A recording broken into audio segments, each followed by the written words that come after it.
नमस्कार, मी भूषण करंदीकर. आपण पाहताय झी 24 तास एक पाऊल पुढे हितगुज या आमच्या विशेष कार्यक्रमात आपलं स्वागत. आज हितगुजमध्ये आपण चर्चा करणार आहोत कामसमस्या, समुपदेशन आणि औषधोपचार या विषयांवरती.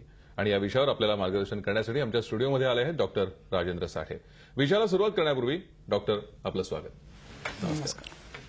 डॉक्टरांची सुरुवातीला थोडक्यात ओळख करून घेऊयात. डॉक्टर राजेंद्र साठे हे पुण्याचे प्रसिद्ध कामसमस्या तज्ञ आहेत. 1982 पासून डॉक्टर राजेंद्र साठे हे वैद्यकीय व्यवसायात आहेत.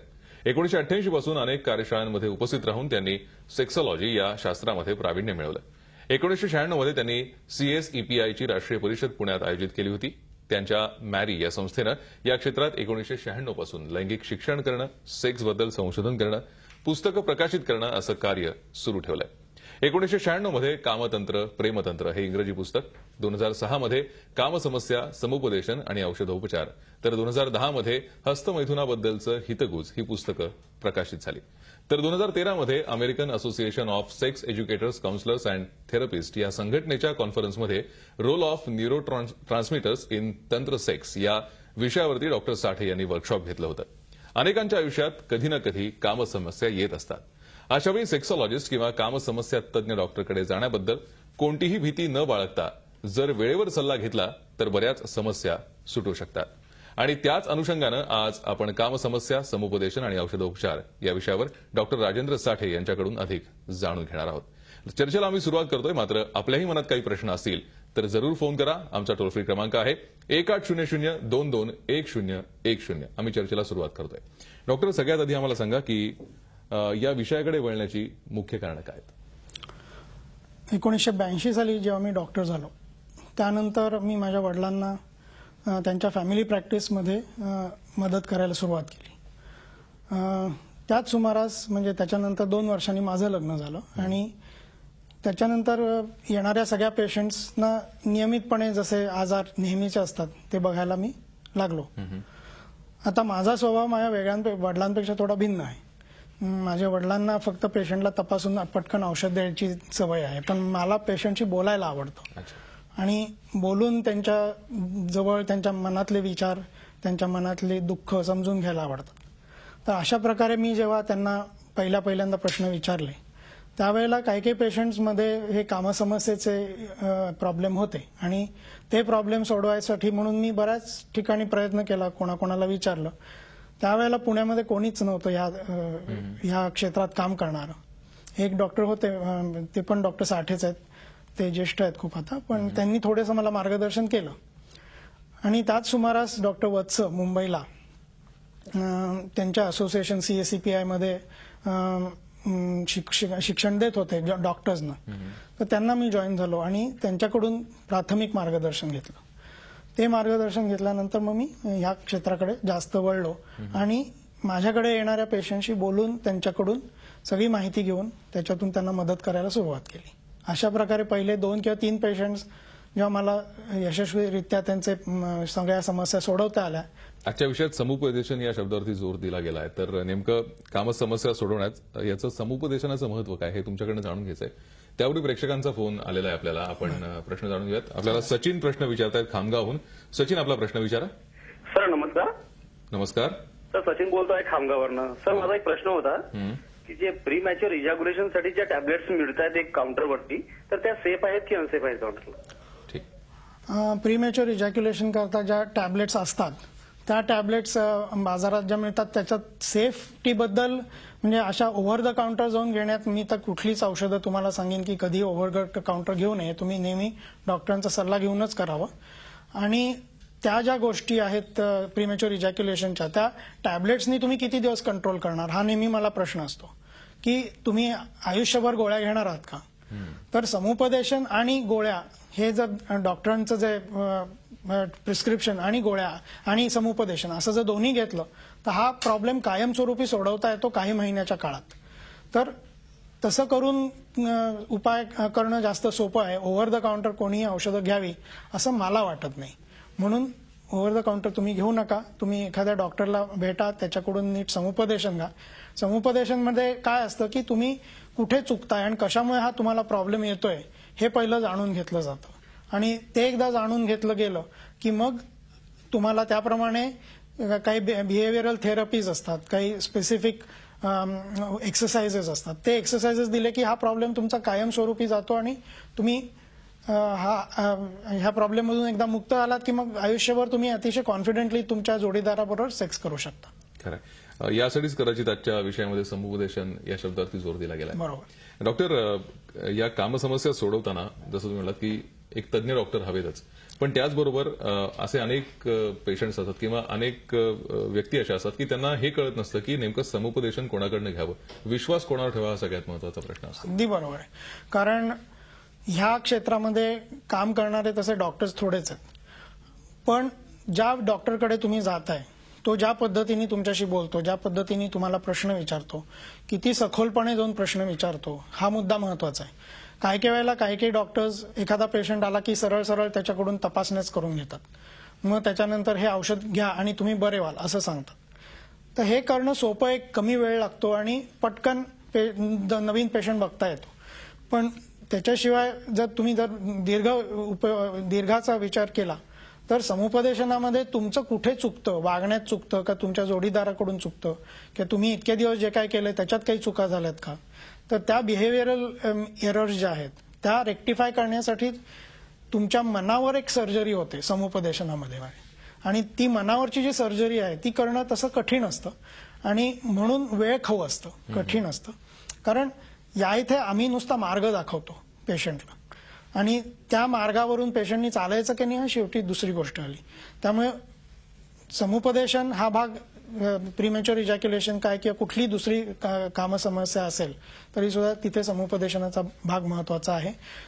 कितीतरी वेळा गोळ्या घेऊन लोक माझ्याकडे येतात की मी ही गोळी घेतली, मी ती गोळी घेतली, मी नावं आत्ता घेत नाही, पण अशा प्रकारच्या गोळ्या घेऊन फेल झालेले लोक जेव्हा माझ्याकडे येतात तेव्हा मला कळतं की त्यांना नुसतं गोळ्या घेऊन फायदा होणार नाहीये. जसं मी त्यांना समजावून सांगतो की तुम्ही गोळी घेऊन गाडी चालवायला शिकाल का किंवा मोटरसायकल चालवू शकाल का, तर त्याच्यासाठी तुम्हाला कोणतरी शिकवणारा व्यक्ती हवा.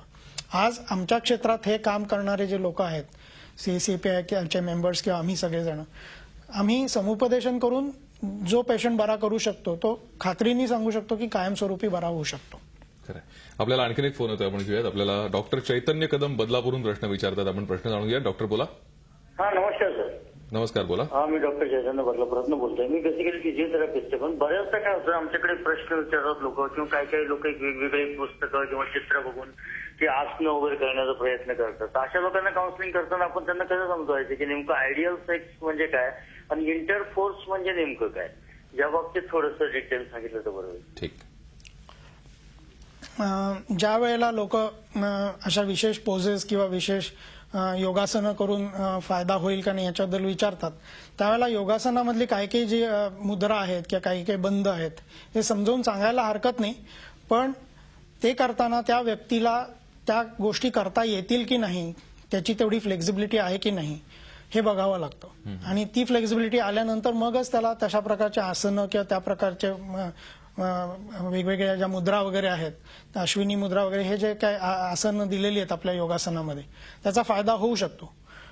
डेफिनेटली काही मसल्स जे आहेत ते आपले वापरले जात नाहीत कधीही एरवी, आणि ते न वापरले गेल्यामुळे त्याचं फंक्शन कमी होतं. आता योगासनामधले काही जे आयसोमेट्रिक एक्सरसाइजेस आहेत काही मसल्सचे, ते मसल्स डेफिनेटली फायदा करून देतात.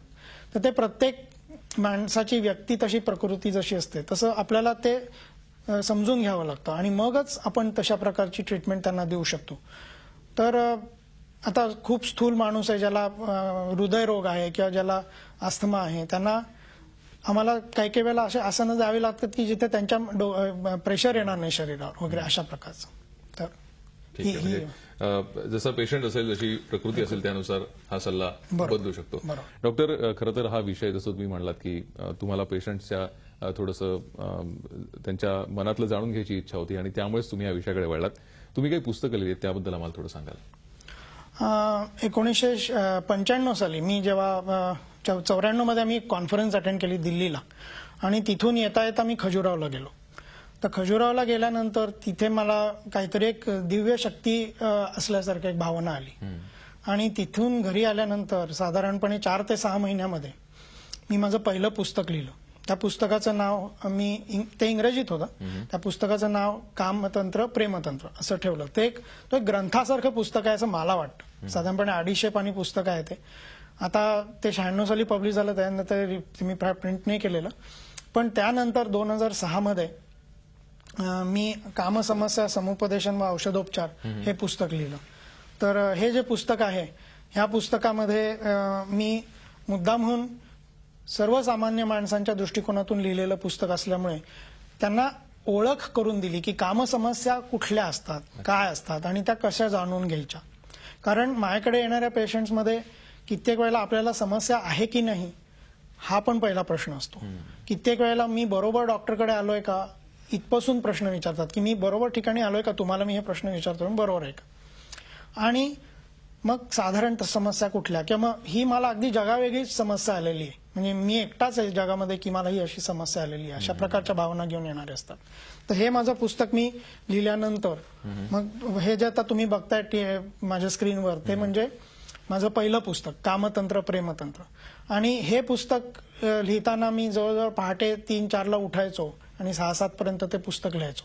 अशा प्रकारे 3 ते 4 महिन्यात मी हे पुस्तक लिहिलं. त्यानंतर 2010 साली हस्तमैथुनाबद्दलचे हितगुज हे एक पुस्तक लिहिलं. तर ते पुस्तक लिहिण्यामागे सुद्धा अशीच एक भावना होती की ह्या विषयी लोकांच्या मनामध्ये इतक्या भयगंड न्यूनगंड भरलेले आहेत की ह्याच्याविषयी एक बॅलन्स्ड व्ह्यू कोणीच देत नाही. म्हणजे कित्येक डॉक्टर्स असं म्हणतात की तुम्ही पाहिजे तेवढ्या वेळा करा, काही प्रॉब्लेम येणार नाही. तर तसं पण नाहीये. तर माझा जो बॅलन्स्ड व्ह्यू आहे तो मी ह्या पुस्तकात क्लिअर केलेला आहे आणि यांनी फायदे पण होतात, तोटे पण होतात, असा माझा एक व्ह्यू पॉइंट आहे. तर त्याच्यासाठी मी हे पुस्तक लिहिलं. आणि कित्येक वेळेला मी हे पुस्तक जे पेशंट्सना वाचायला देतो ते दिल्यानंतर पेशंट म्हणतात की आता माझा प्रॉब्लेम सुटला. इतकं ते पुस्तक इफेक्टिव्हली जातं. अतिशय छोटंसं पुस्तक आहे, बेली 70-80 पानं असतील, पण त्याच्यातून मला जे म्हणायचं आहे ते त्याच्यात मी हस्तमैथुनाबद्दलचा इतिहास दिलाय पहिल्या भागामध्ये, दुसऱ्या भागामध्ये त्याच्याबद्दलचं शास्त्र दिलंय आणि तिसऱ्या भागामध्ये गीतेचा आधार घेऊन हस्तमैथुनाबद्दल सगळ्या गोष्टींचा उहापोह केलाय. आणखीन आपल्याला बोलायचं म्हणजे प्रश्न येतो प्रेक्षकांचा, तो आधी आपण घेऊयात. मोहिनी जगताप आपल्याशी बोलतायत, आपण त्यांचा प्रश्न जाणून घेऊयात. मोहिनी, आपला प्रश्न विचारा. हा, मला डॉक्टरांचा सल्ला होता घ्यायचा होता. हॅलो, बोला बोला. हॅलो, आवाज येत नाही. मोहिनी बोला. हॅलो हॅलो मोहिनी तुम्ही बोला, तुमचा आवाज येतोय. हॅलो. काही कारणास्तव त्यांच्यापर्यंत आपला आवाज पोहोचू शकत नाहीये. डॉक्टर, जसं आता तुम्ही सांगितलं की गैरसमज किंवा एक भयगंड न्यूनगंड असतात. खरं तर आज लग्न मोडण्याचं प्रमाणही आपण बघतो समाजामध्ये खूप वाढलेलं दिसतं. तर अशा वेळेला विवाहपूर्व किंवा विवाहानंतर समुपदेशन घेतलं तर किती फायदा होऊ शकतो?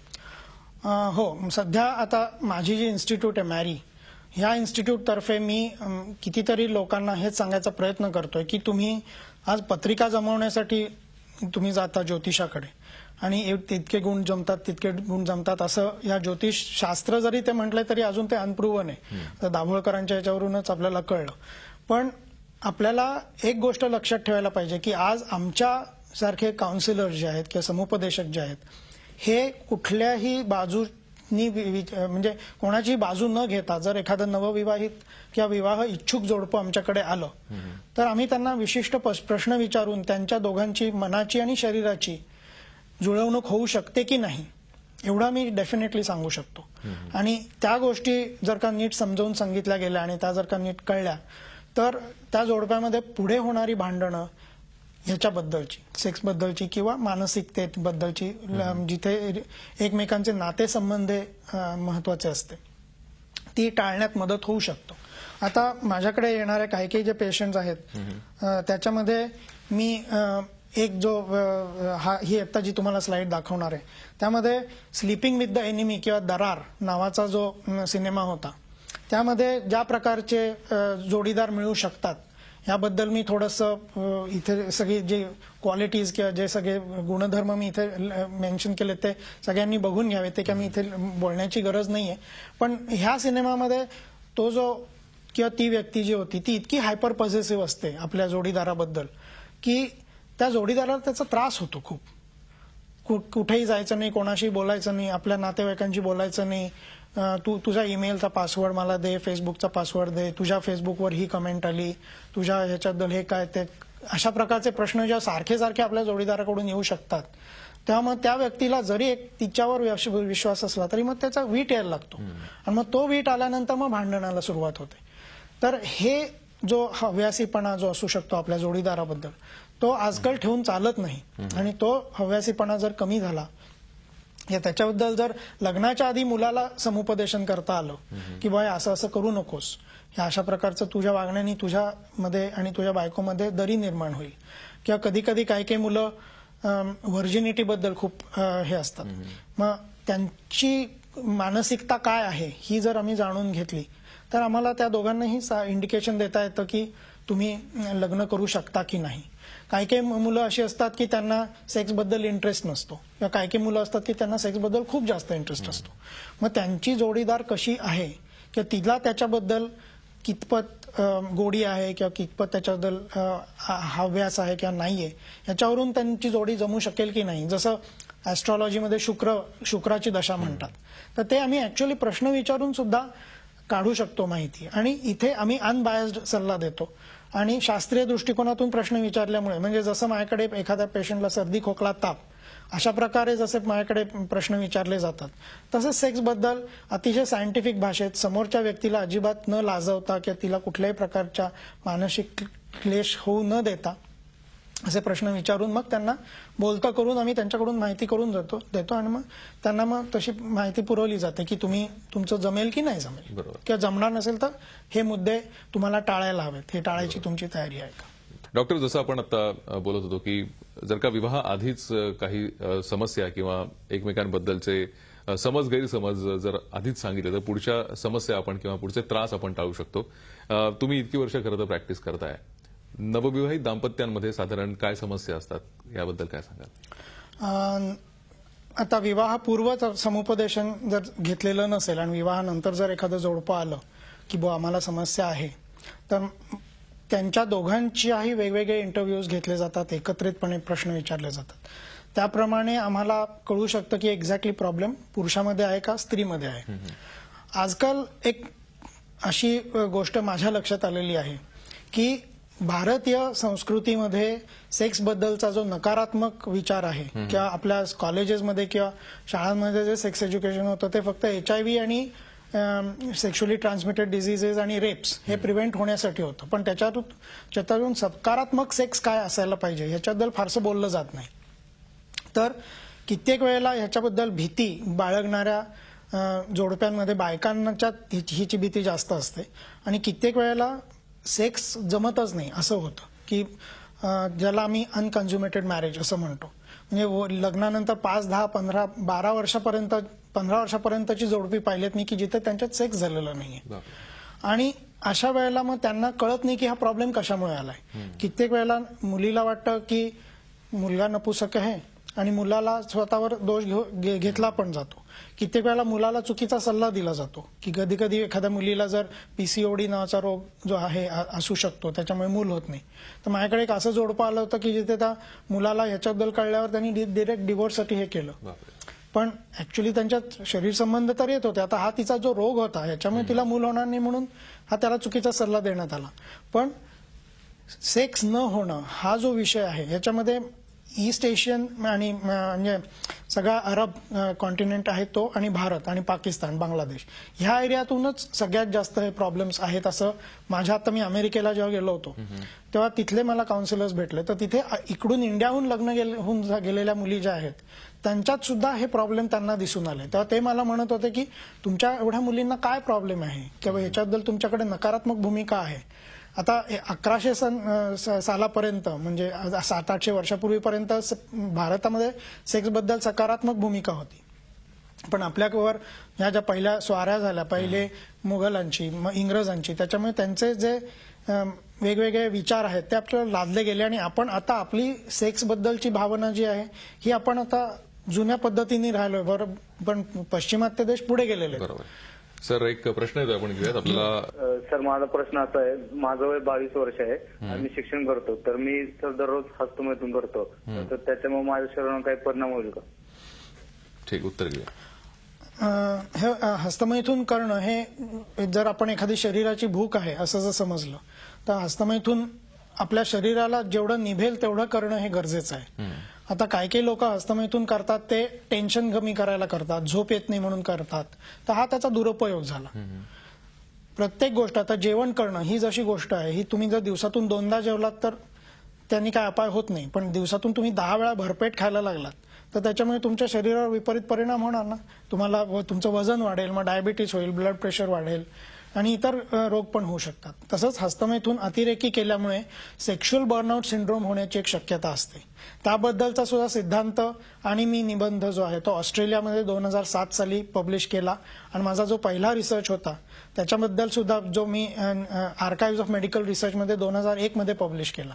तर ह्या दोन्ही रिसर्चेसमध्ये माझा एन्डॉर्फिन्स म्हणून जे न्यूरो ट्रान्समिटर्स आहेत त्याच्याबद्दल मी विशेष अभ्यास करून असं माझ्या लक्षात आलं की हस्तमैथून अतिरेकी केल्यानंतर एन्डॉर्फिन्सची मात्रा जर आपल्या शरीरामध्ये वाढली तर सेक्सबद्दलच्या भावना थोड्या कमी होण्याची शक्यता आहे की काय, याच्याबद्दल माझा एक तो सिद्धांत आहे आणि त्याबद्दल मी सध्या आता रिसर्च करतोय आणि त्याच्याबद्दल आता रिसर्च जसं पुढे जाईल तसं मला सांगता येईल. पण रोज करणं हे प्रत्येकाला, व्यक्ती जसं मी म्हणलं होतं आधी तसंच की व्यक्ती तशी प्रवृत्ती, त्यामुळे प्रत्येक व्यक्तीला जेवढं झेपेल तेवढं करावं. जर त्रास होत असेल तर डेफिनेटली तुम्ही सल्ला घ्यायला हवा, कारण तुमचं मन जर सारखं त्याच्याकडे वळत असेल तर ऑब्व्हियसली तुमच्या मनाला काहीतरी त्रास देतंय ज्याच्यासाठी तुम्ही ते रिलीफ करण्यासाठी म्हणून वापरताय, तर ॲज अ रिलीफ मेथड म्हणून ते वापरू नये असं माझं म्हणणं आहे. खरं आहे.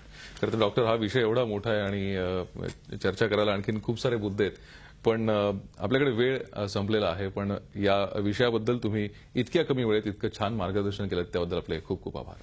नमस्कार. इथगुज या विशेष कार्यक्रमामध्ये आज इथेच थांबतोय. ताज्या बातम्यांसाठी मात्र आपण पाहत राहा झी 24 तास, एक पाऊल पुढे.